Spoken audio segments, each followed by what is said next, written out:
It's the Trilosophy Podcast. We're back. March 1st, 2018.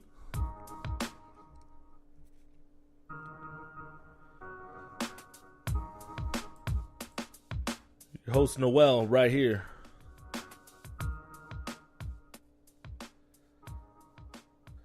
Back in a more consistent fashion. And we have another special guest tonight. I met him at the Superfly 2 event at the Fabulous Forum in Inglewood, California. This man has been through a lot and still had the drive and the courage to continue his journey. But I will let him explain his story.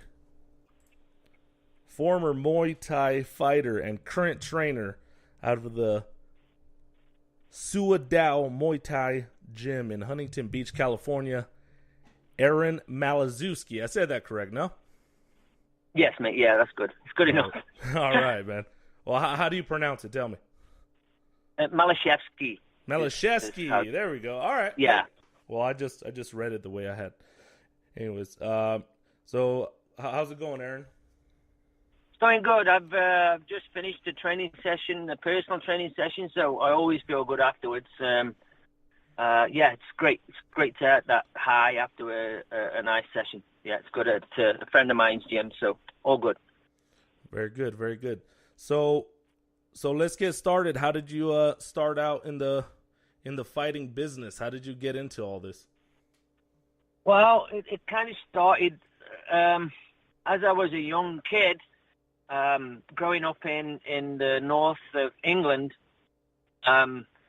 you come across fights, or you come across, as a kid does most of the time, you know, back in the 80s, 70s and 80s, you come across problems and it's either fight or flight. And I had a father that was very much, to be honest, there was a lot of violence going on in the household. He solved a lot of problems through violence. Not a violent man, but he wasn't afraid to stand up for himself. So that was the kind of precedent that was set for me as a young kid. And because of having this long last name, and you know, I got blessed with red hair, I was a target from a really young age. So there was a lot of bullying going on. So, you know, with my father choosing to fight rather than flight, that's what I did. So I stood up for myself. So being a young kid, I got into fights and that kind of stuff, you know, and it wasn't great, but it was better than being picked on, kind of thing, you know. Absolutely. So fast forward to becoming kind of a teenager, and, you know, I'd always been used to standing up for myself and being alone and figuring out that that gang mentality, or that bully mentality where there was a lot of kids against one kid, it was always something that really struck me as like. So in the late 70s, early 80s in England, there was a thing called football hooliganism. And I'm sure a lot of people over here have seen the films and movies, Green Street Hooligans and all that kind of stuff. Wow. Yes. Otherwise, I wouldn't know what you mean. But yeah, explain to the listeners what the hooliganism is. So what basically, in a nutshell, what it is we have a kind of national sport, which is football, soccer, and all the different teams up and down the country play each other in a league. And for some reason, the 70s and 80s, it became really popular to organize gang fights between each team. So whichever team traveled to another city or another county to play football, soccer with this opposing team, they would have their gangs traveling along with them, and so they would have gang fights. But the gang mentality was what I really was against. And so if you got one team that was wearing their team jerseys or whatever, and they saw one single guy from the opposing team, that gang would go and beat up that guy with the opposing team's jersey on, and that was great. That was the thing that was done, you know. And so that was the kind of football hooliganism and the mentality that went along with football at that period of time. So me growing up with that going on as a kid, I was already against that gang mentality being picked on. The kids in my school that were all into the football and they were into the stuff that was, popular, which football was, I started having problems with these kids, these gang members and these gang hooligans. And so, of course, fight after fight and different altercations, I got tired of that and decided I needed to learn how to fight properly. I was doing okay with what I had, but I just thought, wow, maybe I need to learn a little more, because maybe some kind of martial art or something, huh? Something, because it was a bad average for me fighting, a lot of guys. It was you're always coming out the loser, So, sure. So I decided, I'd back then I'd seen Kickboxer and all the Bruce Lee movies and all that kind of thing, and so what I did was I just took the local paper back then, because remember there was no internet or anything, so it was a local paper. Absolutely. Looking at different advertisements, I saw that there was a boxing gym advertised. There was a gym that was advertising Kung Fu and kickboxing, another place. And then this other advertisement that struck me that said Thai boxing. And I didn't know what Thai was. I had no clue. I just knew the word boxing. So I went to these individual gyms, and the Thai boxing one was the last one that I went to. I went to the boxing gym. I thought, wow, that's good. It's really good. And I think it was effective. But a lot of the time you fall to the floor when you're grappling or moving around with somebody in a street fight. And I thought, well, okay, it's good boxing, but maybe there's something more. Went to the kickboxing gym.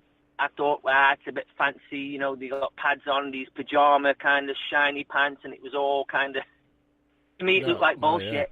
Yeah. And so, and the same thing with the Kung Fu. It looked really pretty and it looked wonderful, but it looked more like a movie set. And knowing what I had to deal with these kids on the streets, it wasn't effective. You had the first-hand experience on the street, and yeah. And the ring, for everyone that's ever been in a street fight, being in the ring and street fighting, it can be totally different, There's no rules out in the streets. But the thing that's the same between the two is having the confidence to give it a go, having the confidence within yourself and within your skill that you're going to fight rather than flight.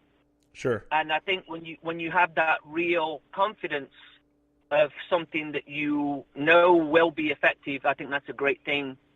So I went to see this last advertised place called Thai Boxing, and I went into this place. I found the location, and it was it was like a crappy end of town. It was in like an industrial old warehouse setting. So I walked in. I was on my own, and I walked in up these kind of circular stairs, and I could hear all this noise in the background before I reached the top of the stairs, and it was the sound of people hitting leather, and the exhaling of themselves hitting it. And I was like, oh my God, what am I going to see here? Yeah. So I opened the door. It's kind of like a Rocky movie, you open the door and you see this old, really old school style gym, and all these guys just and hanging the beef, bags and hitting pads, hanging beef, yeah, that kind of thing. and it just looked really authentic and real. And I just had both of my eyes open, my mouth open, and I was like, wow. I see the guys punching, kicking, elbows and knees, and throwing people around and sweeps and all that kind of stuff.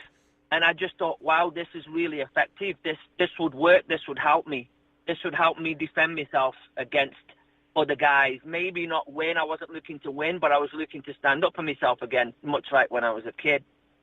And so the instructor came over to me and said, hi, what's going on? What's your deal here? What do you want? And I explained to him, I'm looking for something to do, effective, some kind of martial art. And I just come across this. And he said, have you got any shorts with you? And I was kind of put on the spot. I was like, and I had, because I was into fitness before finding this place, I was going to be a prospective bodybuilder. So I'd got gym equipment in the car. Sure. So I said, yeah, I got shorts. I got some shorts.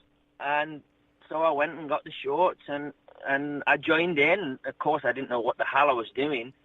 And I just loved it. I was just hooked straight away. I was just hooked with the realness and the grittiness. And so that was 25 years ago. And I never stopped. All right. So, all right. So you mentioned earlier in our other talks, you went to Thailand, correct? Was this with the same instructor, or did you move around different schools? No, I initially found this gym, and the instructor name was John Steele, and I initially found Thai boxing, and I was still bodybuilding at the time. Okay. But shortly after finding Thai boxing and bodybuilding at the same time, I had a really bad motorcycle accident.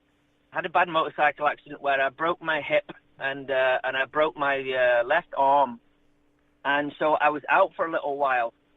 So again, the stubbornness that I've got inside me, I kind of, had the operations and I survived. I wasn't really damaged, although I was damaged pretty bad. I wasn't killed. It was quite lucky that I wasn't killed.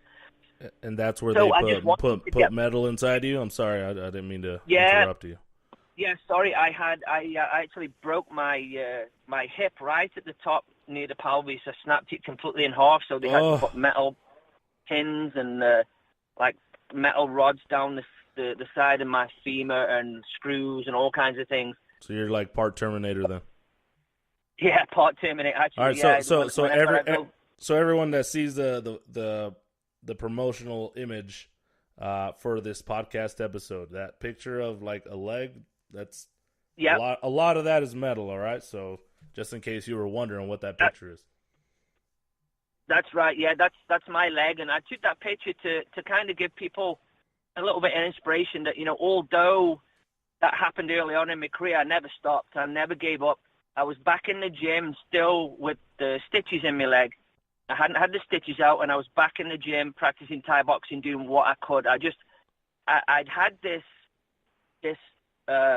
feeling and this need from Muay Thai to just keep doing it. It just grabbed hold of me, and I couldn't wait to get back in the gym, and I couldn't wait to be better and heal. And so fast forward, after I got over the injuries and the operation, I was in Thailand within a year of finding Muay Thai. Within a year, I was that student that was knocking on the instructor's door. Hey, can I train? Can I train? Can I train?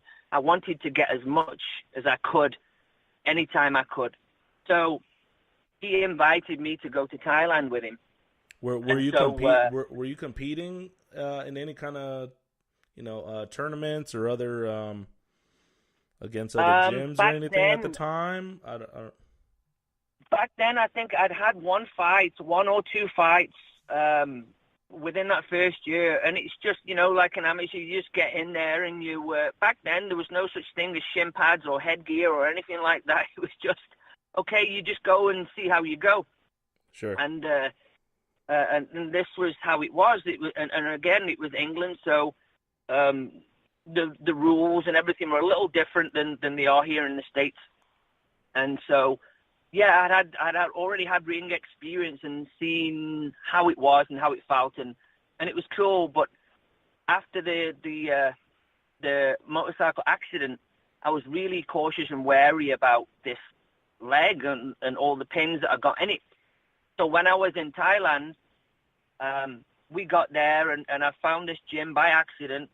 It was called Jitty Gym, and he actually asked me, "Hey, you're pretty good. Do you want to fight? You want to fight at Raja Ramnern Stadium, which is one of the two main stadiums in Thailand?" And I had to, just because, and I'll get to this part of the story in a second. I was really afraid. I didn't want to get